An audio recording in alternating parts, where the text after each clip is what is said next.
Yo viví desde el primer momento todo lo que ocurrió en España tras la muerte de Franco, por lo tanto todo el periodo de democracia que hemos vivido en estos 35 años, una cosa así. Y estas elecciones del domingo son las primeras elecciones en las que con casi toda seguridad va a haber 4 partidos que van a andar más o menos colocados en niveles muy parecidos. Cuando se inició este reciente periodo democrático, estaba la Unión de Centro Democrático de Adolfo Suárez, era el partido más votado en aquel momento, estaba el Partido Socialista de Felipe González, y ya había cierto bipartidismo en aquel momento, porque después venía el Partido Comunista de Santiago Carrillo, venía Alianza Popular de Manuel Fraga y los partidos, digamos, de carácter exclusivamente autonómicos, ¿no? Pero destacaba la UCD, destacaba el Partido Socialista. Después vino la época, una vez UCD pasó al olvido, vino la época de Felipe González, y entonces Felipe González en el año 1982 tuvo una amplísima, 202 diputados como mayoría absoluta, y en aquel momento ya la Alianza Popular de Fraga se empezaba a deshacer y se creaba en el año 90 a Aznar el Partido Popular, el actual Partido Popular. Hemos vivido siempre en un momento de la historia de España, de este periodo democrático, en donde había 2 fuerzas que destacaban sobre el resto de las fuerzas políticas. No es eso lo que va a ocurrir el domingo, con casi toda seguridad, por lo que dicen las encuestas. Hoy es el último día que se han publicado encuestas, y es probable que incluso para formar gobierno sea necesaria no una, porque no va a haber mayoría absoluta, pero tampoco 2, sino 3 fuerzas políticas que gobiernen el país a partir de ahora. A esta hora en la que yo les estoy hablando, se está llevando a cabo el debate entre Mariano Rajoy y Pedro Sánchez. Es un debate a 2. Yo creo que es un debate, estoy aquí con ustedes, no lo estoy viendo, hablaré del mañana, que probablemente sea un debate pactado, porque desde luego el Partido Popular no se puede permitir que el PSOE caiga estrepitosamente en el domingo y con eso surja Podemos como fuerza, y por otra parte Pedro Sánchez no puede permitir que tampoco el voto sea un trasvase del Partido Popular a Ciudadanos, porque entonces obligaría seguro a un pacto de 3. En fin, haciendo quinielas y elucubraciones que a lo mejor no lo llevan a nada, y el domingo puede pasar cualquier cosa. Pero desde luego, si es esto lo que les estoy comentando, lo que va a ocurrir el domingo, vamos a vivir un periodo convulso en la historia de España, que va a tener que haber mucho diálogo, va a haber necesidad de hablar muchísimo y de pactar muchísimas cosas, y ya veremos cómo se resuelven. No hay que olvidar que tenemos todavía una crisis económica muy importante en todo el país, no hay que olvidar que tenemos tropecientos mil parados todavía en una situación complicadísima, que el problema de Cataluña, y si no se resuelve bien el problema de Navarra, el problema del País Vasco, el problema de Galicia, en fin, si no se resuelve bien el problema de Cataluña, podemos tener serios problemas como una nación unida tal y como la conocemos ahora. Es decir, tenemos numerosísimos problemas a los que hacer frente con lo que quiera que salga el domingo.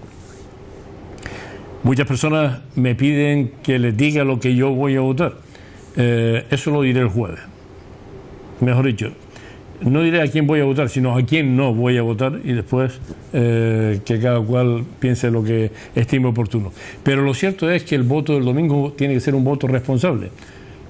Atiendan bien a lo que les dicen cada uno de sus partidos, y después, a quien San Pedro se lo dé, ya saben.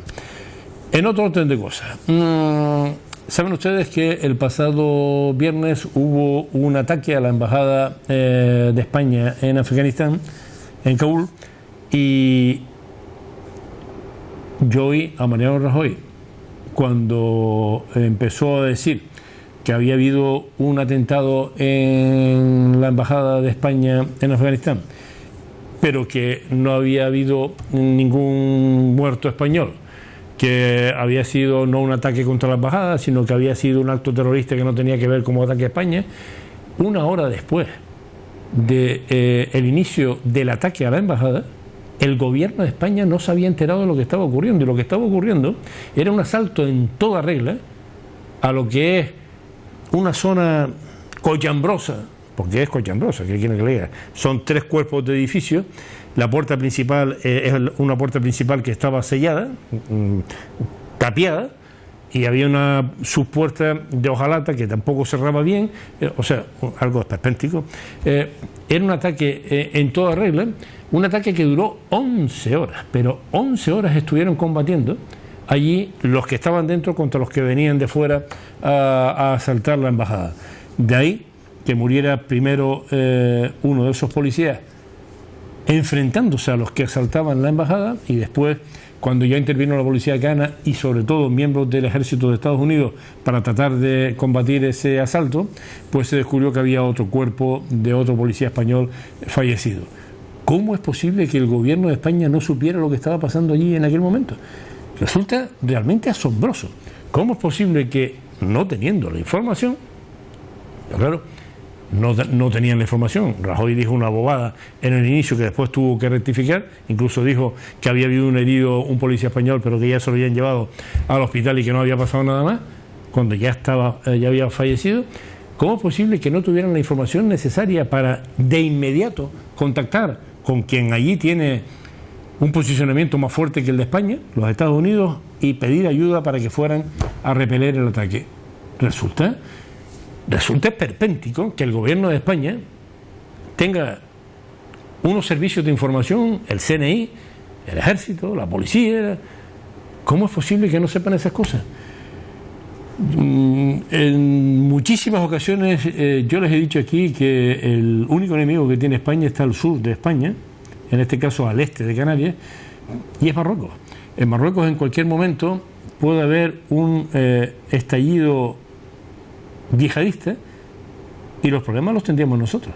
Bueno, Gambia, el presidente de Gambia, el sábado ha declarado que Gambia es un país que está en ambos márgenes del río, es un país muy pequeño, pero ya lo ha proclamado como Estado Islámico.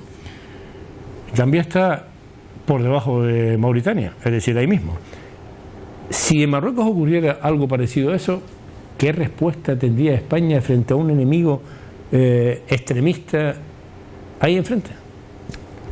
Da la impresión de que nuestros servicios, da la impresión de que el Estado, por la razón que sea, porque no tiene los medios, porque son incompetentes, porque nadie se toma en serio su profesión, esos servicios del Estado están en manos de gente que mejor que no pase nada, porque, en fin, porque sería fatal para todos nosotros. Bueno, ánimo el domingo a votar, y esto se lo voy a estar repitiendo durante todos estos días que tengamos aquí el programa, porque son unas elecciones importantísimas para todos nosotros.